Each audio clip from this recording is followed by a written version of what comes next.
자, 제3절입니다. 366조. 성령 쇄신과 관상. 자, 순복음교회 목사님이니까 성령 쇄신하면 무엇을 이야기하나요? 성령 쇄신이란 말을 잘 안 쓰는데요. 성령 쇄신이라는 말은 거의 안 써요. 성령 세례, 우리가 하는 거 성령 세례, 성령 충만, 성령 충만, 성령 그거를 거기서 성령 쇄신하다 이런 말은 거의 쓰지 않아요. 우리 개신교에서 성령 쇄신이라는 말을 전에 한때 많이 썼는데 점점 가면서 용어를 이제 지금 안 쓰는 것 같아요. 쇄신한다, 새로 뜯어 고친다는 이야기죠. 성령 쇄신에 성령을 뜯어 고친다는 게 아니라 성령이 우리를 뜯어 고친다는 거예요. 성령으로 쇄신하자, 그런 의미 포함되는 겁니다. 그래서 순복음교에서 성령 세례라 했던 말이 같은 의미로 봐야 합니다. 여기서는 성령 세례에 가까운 말을 사용하고 있습니다. 성령 쇄신의 영성과 강상기도 신비 생활에 관한 교회의 전통적 가르침과 관계를 살펴보자. 성령께서 공식적으로 시작하는 성령 세례가 카리스마적인 경험으로 들어가게 하는 것 같다. 어떤 이들은 쭉 내려서 넉 줄 내려가 그냥 읽어볼까요? 필요할 것 같습니다. 어떤 이들은 분명한 준비 없이도 이 은혜를 받았다. 성령 세례를 어떤 사람은 준비 없이도 받고 어떤 사람은 기도하고 준비해서 받기도 하고 그렇다는 이야기죠. 말하자면 그들은 그저 우연하게 참가했다가 어떤 집회에 참가했다 처음 모임에서 성령의 임재와 예수님의 임재에 부딪히면서 많은 경우에 혼란과 당혹감을 겪는다. 이러한 경험은 사도행전에 언급된 적극적인 핵심을 나타나게 한다. 성령 세례는 이전에 예수님과 성령께가 있던 관계의 극적인 변화를 분명히 가져왔다. 성령 세례는 분명한 극적인 변화를 가져왔다. 이건 지금 목사님 말씀하신 것 같은 그런 순복음에서 말하는 같은 내용인 것 같습니다. 그리고 하나, 둘, 넉 줄, 다섯 줄 내려가면 덕을 실천하기, 진정한 인물이라는 인식을 갖는 것, 즉 그 다음에 덕을 실천하기 더 쉬워졌다. 성령 세례 받으면 덕을 실천하기가 더 쉬워진다. 하나님의 말씀과 진리를 더욱 사랑하고 이해한다. 하나님의 쭉 그 내용들을 기록하고 있습니다. 내려가서 물론 이러한 특별히 두드러진 상황에 이르는데 점진적으로 가는 길도 있다. 특별히 그것이 어떤 순간에 이루어지는 것도 있고 점진적으로 이루어지는 것도 있다는 뜻입니다. 이러한 회개의 중요한 징조는 그것이 성령으로 세례를 받으면서 적극적으로 왔던 아니면 꾸준히 덕을 수련해서 왔던 영성 수련이 추구할 목표에 대하여 직관을 제공하는 것이다. 영성 수련할 목표에 대한 직관을 제공하는 것이다. 중요한 것은 밑에서 세 번째 줄입니다. 성령 안에서 세례가 영성 발전에서 진전된 상태를 주는 것은 아니지만 이것은 관상기도로 오라는 부르심을 나타낸다. 정의하면 성령 세례는 관상기도로 오라는 부르심이다. 만일 방언의 은사를 성령 세례 때 받는다면 관상기도의 방향으로 가야 하는 계기가 주어진 것이다. 지금 제가 어디 읽다가 이런 이야기 하기 시작했죠? 제일 밑에 366쪽 제일 아래쪽에 성령 안에서 세례가 영성 발전해서 성령 안에서 세례가 관상기도로 오라고 부르심이다. 만일 방언의 은사를 세례 때 받는다면 관상기도의 방향으로 가야 하는 계기가 주어진 것이다. 주어졌으니까 넋줄 내려가서 하나님께 드리는 단순하면서 사랑하는 마음으로 주의를 드리는 것이 바로 관상기도의 시작이다. 그래서 조용히 아마 옛날 이런 깊은 영성가들이 방언을 하질 않았나요? 방언을 안 했다면 성경에 방언이라는 말이 없었을 겁니다. 아빌라이 테레사 되고 습창에 성녀하는 기록이 안 돼 있고 영성가는 거의 다가 했는 걸로 나와 있는 있어요. 그러니까 뭐냐면 성경이 3세기에 완성이 됐다 볼 때에 그 예수님 시대에 혹은 그 예수님 시대라기보다 예수님 제자들 사도 시대에 이미 모든 것이 어렵다. 어려우면 어려울수록 하나님은 먼저 우리에게 맛을 보여주신다. 그것이 바로 위로고 그것이 바로 지금 목사님이 말씀하시는 거기에서는 방언이라고 표현할 수 있겠고 제가 그게 아니니까 지금 들은 말에서는 보면 그렇게 표현할 수 있겠고 오늘 우리 입장에서는 바로 하나님을 체험하는 다른 말로 표현하면 방언도 하나의 체험인 거죠. 네. 그렇게 표현해 볼 수도 있겠습니다. 영적 여정이 이런 중대한 시점에 죄의 뿌리로부터 정화에 대한 교회의 전통적인 가르침이 기도 모임의 회원들에게 중요하다.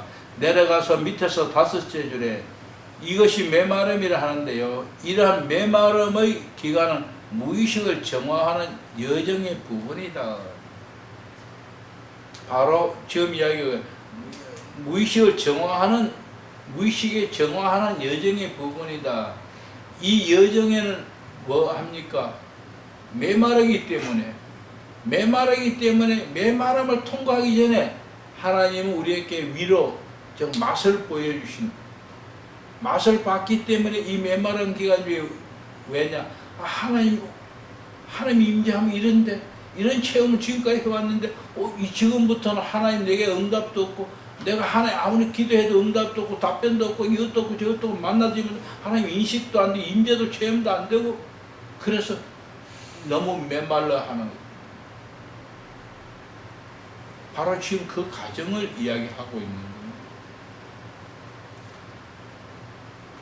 거예요. 이런 정화가 없으면 우리가 핵심에서에 대해 처음 겪은 경험들은 예수님께 씨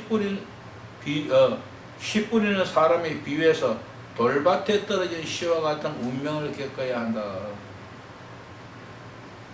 우리는 돌밭이 아니고 옥토 그래서 옥토에 뿌려지니까 그분들은 열심히 기도하실 겁니다.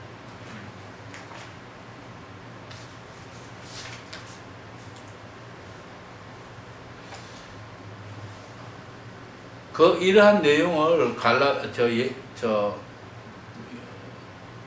바울은 빌립보서 2장에서 표현했습니다. 빌립보서 2장 5절에서 10절에 보면은 예수님은 하나님으로서 아버지와 동등됨을 취하지 아니하고 사람의 모습으로 이 땅에 오셨다. 자신을 비웠다. 자신을 비우고 사람의 모습으로 내려왔다. 그 내용이 바로 이 바울이 묘사한 빌립보서 2장 5절로 10절의 내용입니다. 그것을 여기서는 겸손이라는 표현을 했습니다. 위에서 세 번째 줄에 보면은 368쪽에 위에서 세 번째 줄에 같이 읽어볼까요? 겸손히 자라면 다른 사람에 대한 사랑도 하나님께 대한 복종도 하나님께 대한 신뢰도 자라면서 자아 포기로 이끌어준다. 겸손히 자라야 한다. 얼마만치 예수님과 같이 우리가 비운다는 게 뭐냐? 겸손해지는 것이다. 이런 이야기를 지금 표현하고 있습니다. 이어서 영적인 발전을 희화가 중대한 시기에는 방언과 예언과 치유 등과 같은 성령의 은사들과 직임, 순복음에서는 은사를 많이 가르치니까 은사와 직임을 구분해서 잘 가르쳤을 겁니다. 아마. 근데 개신교 쪽에서는 죄송해요. 장로교 쪽에서는 은사를 그렇게 가르치지 않기 때문에 은사와 직임을 구분을 못해요. 성도님은 당연히 구분 못하고 목사님들까지도 은사와 직임을 그냥 같이 생각해요. 그런 경향이 있습니다. 근데 은사와 직임은 분명히 다릅니다. 그 부분을 우리가 명백하게 깨닫는 것이 중요하다고 표현하고 있고요. 바울에 따르면 은사들은 하나님의 나라의 건설을 위하여 쓰이도록 되어 있는 것이다. 은사는 하나님의 나라의 건설을 위해 써야 된다 하는 말씀을 드렸고요. 쭉 내려가서 밑에서 5번째 줄에 그리스도인의 변형은 했는데 거기서 2줄도 올라갑니다.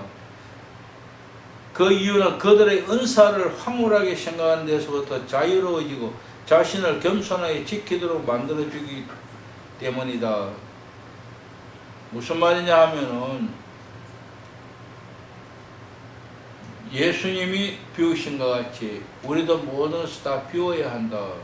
그것이 바로 겸손이다. 그 겸손은 보편적으로 은사 받은 사람들이 황홀경이니 황홀이 어쩌니 그런 이야기를 많이 하는데요. 거기서 벗어나야 한다. 거기에 빠져 있어서는 안 된다. 그래서 거기서 벗어나서 겸손히 하나님 앞에 나서 그보다 더 큰 하나님과 하나가 황홀경에 묶이지 말아라. 벗어나서 자유로워야 한다. 그런 표현을 지금 하고 있는 겁니다. 자, 그것보다 더 중요한 것은 다음 그리스도의 변형은 같이 읽어볼까요? 그리스도인의 변형은 믿음, 소망, 사랑의 힘 아래에서 일어난다. 성령의 선물은 이런 믿음, 소망, 사랑이 하나님께서 보고 느끼고 분별하고 사랑하는 것 같은 방법으로 보고 느끼고 분별하고 사랑한다. 하나님이 보는 같이 우리도 보고 하나님이 사랑하는 같이 우리도 사랑하고 하나님이 느끼는 같이 우리도 느낀다. 그게 뭐죠? 성령의 선물이다.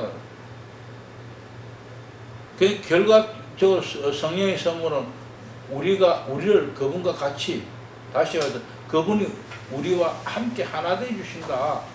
그런 말로 표현해 볼 수 있을 것입니다. 마지막 줄에요.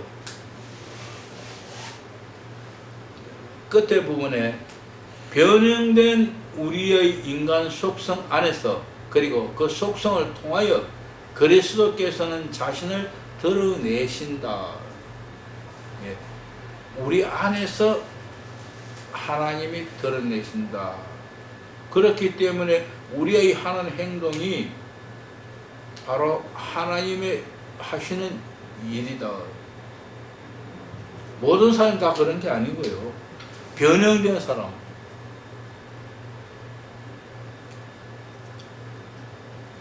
중간에 보면은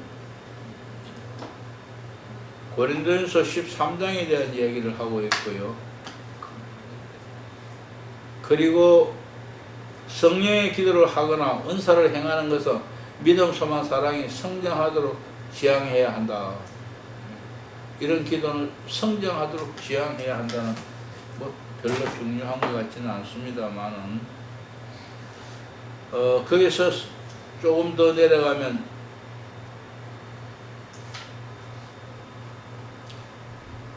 진실된 성령 은사라 할지라도 그것에 대하여 분별할 필요가 있다. 왜 그럴까요?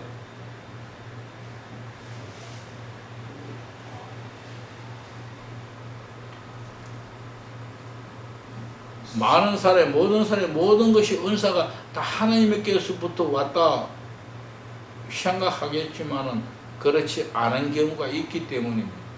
많이 그렇습니다. 예. 그 치유나 예언이나 모든 것에서 많이 그런데 보니까 이것이 내가 죽지 않은 상태에서 은사하니까 내 생각하고 범벅이 되는 거예요. 그런 게 예. 그게 바로 거짓자가 살아있기 때문에.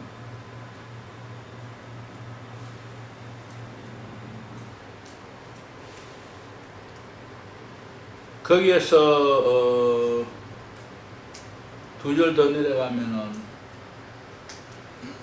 한 줄 더 내려가면 끝에 부분에 은사들이 은혜에서 왔는가, 은사가 하나님의 은혜에서 왔는가, 아니면 그 사람의 그 무의식의 자연적인 에너지에서 왔는가를 분별할 의무가 있다. 마귀에게서 오지 않았다 하더라도 진실된 은사는 마귀에서 온 건 아니죠. 그렇지만은 하나님에서 온 게 아니라 내 속에서 내 무의식 중에 있던 어떤 것들에 의해서 지금 목사님 같이 이야기한 같이 그렇게 온 것이 있다. 이러한 은사를 가진 사람들은 공동체의 선익을 위하여 여러 이러한 분별의 기법에 자신을 맡겨야 한다. 저 은사 받은 사람들은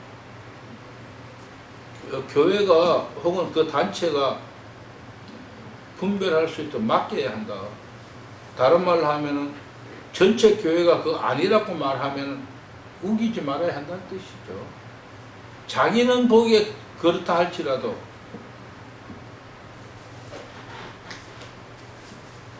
그리고 다음 줄에 그리스도의 몸을 건설하는 수단이 되기보다는 이를 파괴할 수 있기 때문에 그렇게 맡겨야 한다. 다음에 목사님 이거는 듣고 가십시오. 보고 가십시오. 밑에서 다섯째 줄 369쪽에 개인의 영적인 발전의 수준에 상관없이 누구에게나 주어진 성령 은사 외에 은사가 아니고요. 은사 외에 신비 현상이 있다. 신비 현상이 있다.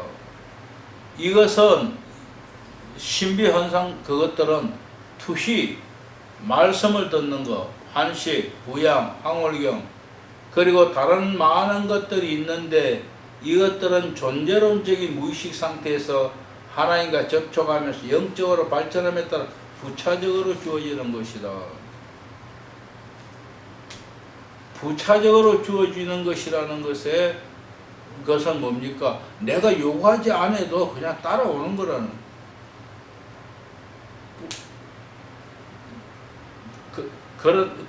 그리고 부차적인 것이기 때문에 여기에 치중하지도 말아야 합니다. 마지막 줄에 신비적 현상이 비상하고 때때로 남의 눈에 띄는 성질을 가지고 있기 때문에 이것들은 그 사람들을 미성숙한 신비가로 만들 위험이 있다. 신비를 체험했다고 자랑하고 겸손하지 못하고 자랑하고 떠벌리면은 그게 바로 미성숙한 것이다. 성숙해지면은 어떤 모습으로 나타나냐? 겸손하게. 그 열매는 겸손하게 나타난다. 위에서 네 번째 줄에 성령 쇄신도 영적인 길에서 무엇이 필수적이며 무엇이 우발적으로 일어나는 것인가를 구분하기 위하여 여기서 성령 쇄신을 성령 세례라고 표현하는 것이 가장 적당할 것 같습니다. 지금 생각하니까. 확실히는 모르겠어요. 지금 느끼는 느낌은 성령 세례라는 말이 가장 적당할 것 같다.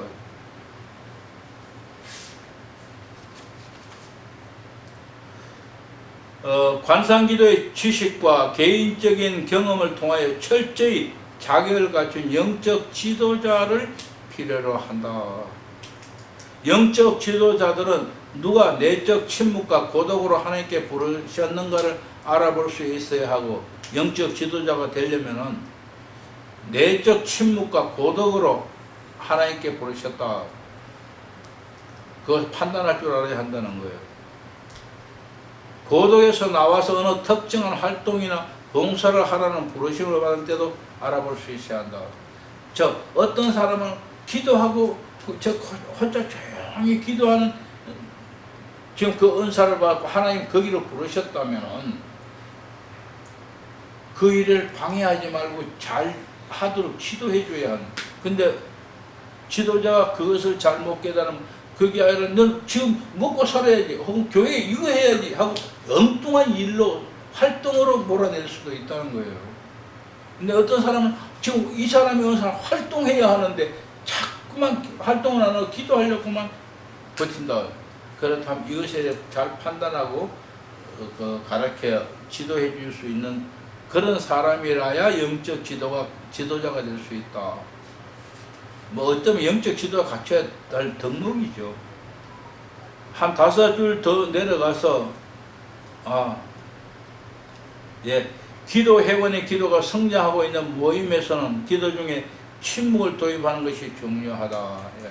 그래서 이 기도는 모임 중에 늘 침묵을 도입하는 게 중요하다. 여기서 침묵을 도입하는 게 중요하다는 말은 무슨 말이냐 하면은요, 기도회 모여서 기도 시간에는 기도하고 나머지 시간에 이런 소리 저런 소리 막 좋은 소리 나쁜 소리 다 하거든요. 그러지 말고 딱 접수하면서 모이면서부터 지금부터는 침묵입니다. 기도하든 안 하든 침묵 생활을 하는 것이 중요하다. 밑에서 두 번째 줄 370쪽 밑에 정기적인 수련을 통해 적극적인 자세, 수용적인 자세의 기도의 자세가 정기적으로 수련에 참석해야 한다. 그렇지 않으면은 사실은 정기적으로 하면은 힘을 얻고 도움을 받아집니다. 뭐 특별한 어떤 도움이 아니라 영적 도움, 기도할 힘이 생기는 거예요. 근데 자꾸 처지면은 멀어집니다. 그래서 모여야 한다. 371쪽에 위에서 5번째 줄입니다. 같이 읽어볼까요? 복음의 관상적 차원을 발달시키기 위해서 성령 기도를 하는 사람들은 성경으로 하나님의 말씀을 경청하는 것을 더 깊게 하기만 하면 된다. 예. 아까도 제가 이런 얘기 했습니다. 무식하다, 그 다음 영적 능력이 어떻다. 그래서 교단별 차이가 있다 이런 이야기 했는데, 영성이 뛰어난 사람들은 말씀만 연구하면 돼요. 그럼 완성이 돼. 근데 말씀을 배우면서 말씀만 잘 하는 사람은 영성은 배워서 되는 게 아닙니다. 몸으로 해서 터득해야 하나님 주실 때까지 훈련하고 수련해서 터득해야 하는. 어느 것이 더 중요한가? 기독교인이란 바로 하나님을 믿는, 예수 그리스도를 구주로 믿는 종교입니다.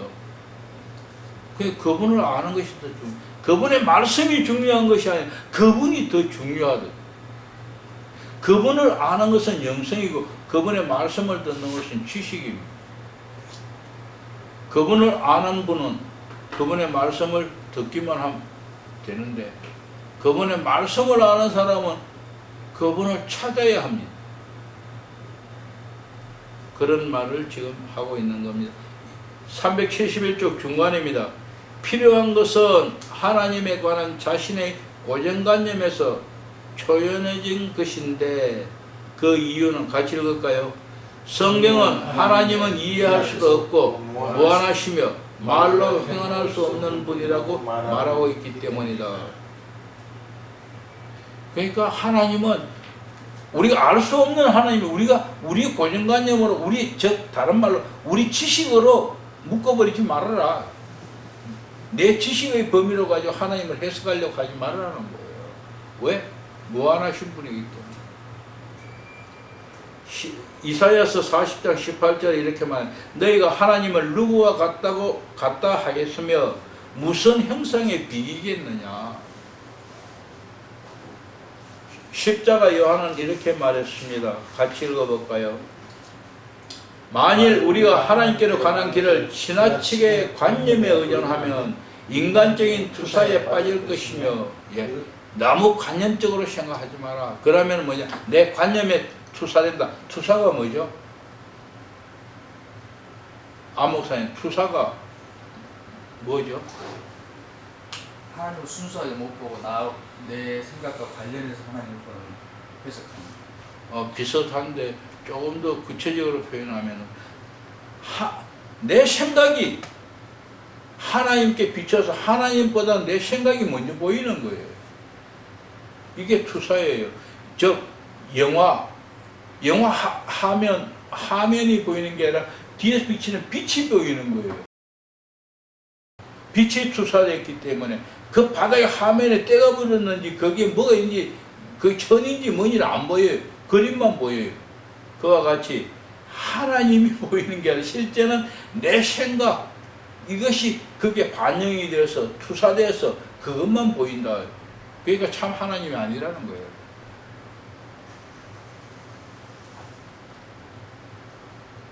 같이요. 이것은 구약에서 하나님께서 강하게 단죄를 하셔서 우상을 만들기 같은 잘못에 빠지는 것이라고 경고했다. 바로 우리가 그런 우상에 빠지지 말아야 한다.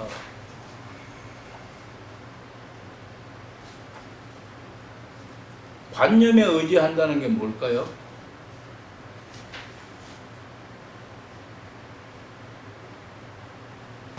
우리의 지식, 우리의 생각, 이런 것들로 가지고 하나님을 생각하는 것입니다. 하나님, 그런 하나님으로 생각하는 겁니다. 그건 아니다. 즉 하나님, 우리의 지식에 묶여있는 하나님이 아니라는 거예요. 초월하신 하나님. 나는 이 부분을 대단히 중요하다고 생각합니다. 우리의 생각을 투사하지 말아라. 그래서 그것을 버려야만 한다. 즉 마지막 우상이라고 십자가 요한은 표현했습니다. 다음 페이지 372쪽 마지막 부분입니다. 어떠한 개념에 대한 집착에서 정화된 믿음, 그리고 가장 영적인 위안이라 하더라도 그 위안에 대한 집착에서 정화된 사람, 하나님을 신적인 일체의 적시성 안에서 하나님을 알게 하는 것이다. 정화된 사람, 무엇이든 집착이 아니고 정화된 그런 사람, 집착이 아니고 정화된 믿음, 소망, 사랑 중에 이 모든 것 다 집착된 것이 아니다. 어떤 의미에서 객관적인, 정화된 객관적인 그런 뜻이죠. 그 다음에 같이 읽어볼까요? 관상기도는 시작. 관상기도는 신적 일치로 가는데 가장 좋은 수련이다. 가장 좋은 것이라면 도전하십시오. 해보십시오. 왜 가장 좋은 거 빼놓고 다른 거 하려고 나쁜 거 해요? 마지막 밑에서 네 번째 줄입니다. 관상적인 삶은 하나님의 현존 안에 사는 것뿐 아니라, 같이 읽을까요? 관상적인 삶은 하나님의 현존 안에 사는 것뿐만 아니라 현존 밖에서도 사는 것이다. 예. 우리의 관상적인 삶이라는 것은 기도하는 그 속에서만 사는 게 아니라 세상에서도 사는 것입니다. 하나님을 사랑하고 이웃을 사랑하는 것과 마찬가지입니다. 늘 우리는 하나님만이 아니라 이웃 생각해야 합니다. 현존 안에 사는 것, 하나님의 임재 속에 사는 뿐만 아니라 그 밖에 세상 속에서도 관상적인 삶을 살아야 한다. 우리는 믿음과 소망과 하나님의 사랑에 힘입어 이루어지는 변형을 통하여, 어떻게 해서 그렇게 살 수 있나? 변형을 통하여 자신이 하나님의 말씀이 된다. 내가 하나님의 말씀이 된다. 내가 하나님의 말씀이 된다는 뜻이 무엇일까요? 하나님의 말씀에 순종한다는 의미입니다. 하나님 말씀을 그대로 따라 순종하는 것이 내가 하나님의 말씀이 되는 거예요. 그러면 우리는 바로 우리의 존재로 그리스도를 증거하게 될 것이다. 왜? 말씀대로 내가 사니까, 순종하니까 내 행한 것이 예수의 말씀대로 행해졌으니까 그게 예수님인 것을 증거하는 거예요. 나타내는 거예요. 왜 우리가 지금 관상적인 삶 12장 자체를 이야기하고 있냐? 그 목적은 하나님의 임재, 현존 안에서 사는 뿐만 아니라 현존 밖에서도 살고, 그래서 하나님은 이 세상에 증거하는, 내가 살아가는 내 말 한마디, 내 행동 하나 하는 것이 하나님의 말씀에 순종하는, 하나님의 말씀과 같은 삶을 살아가는 그런 변형된 삶, 그렇게 증거하는 것이 우리의 목표.